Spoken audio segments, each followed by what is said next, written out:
Hi there, I'm John from CNCKing.com, and today we'll take a look at this sign being made and we'll have a quick chat about what happens when stuff breaks.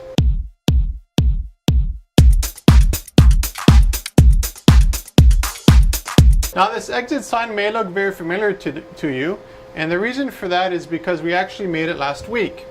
What happened is that we shipped it to the customer, and for whatever reason the board actually developed a huge crack right through the middle of it.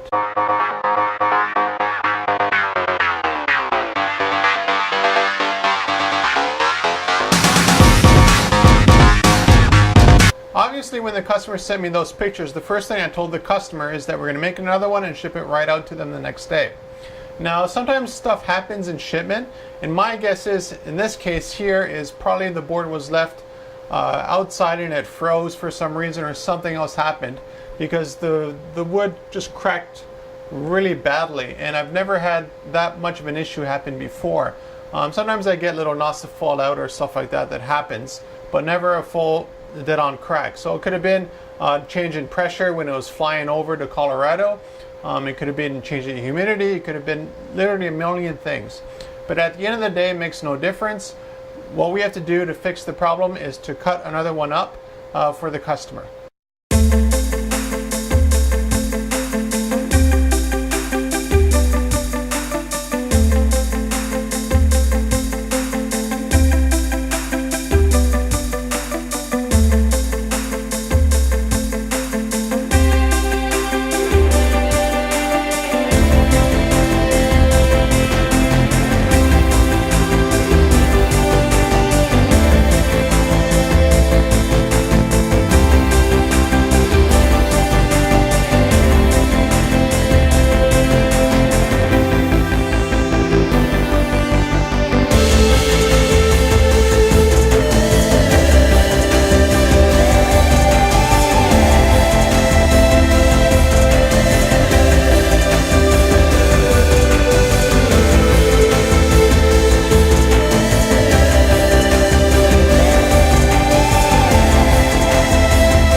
Whenever I get the opportunity to do a large project for a really big customer, one of the first things I ask them is, how do you get from a small company like me, or it's basically just one person in the company with a whole bunch of machines making custom fabrication stuff, to something with 150, 200, 300 employees, sometimes even a couple of thousand employees.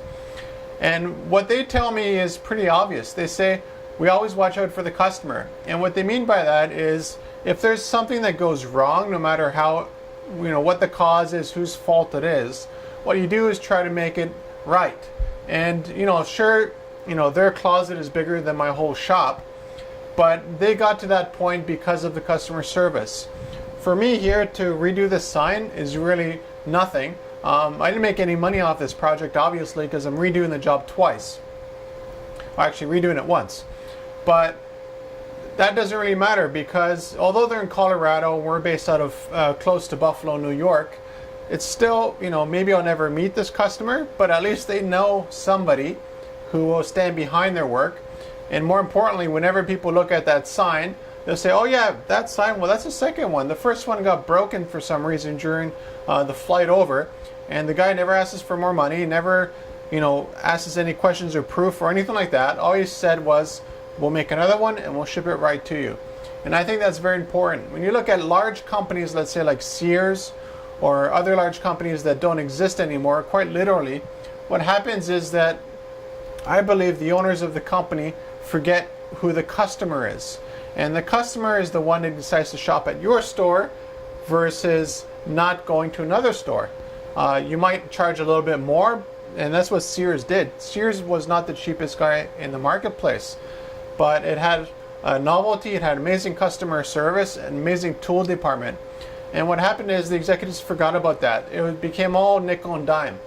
Now, I had every right to say to the customer, sorry if the sign broke, it's not my fault, or it's not your fault. Send me some more money and I'll do it again. But for this project here, and whenever this kind of stuff happens, I prefer to just tell the customer, I'm sorry something happened, and what we'll do is we'll fix it right away to your satisfaction, and we'll send you another copy. Running a custom fabrication shop, I believe I'm only as good as my last project, and I'm only as good as my last customer. So there you have it. This is how we fix problems in the shop.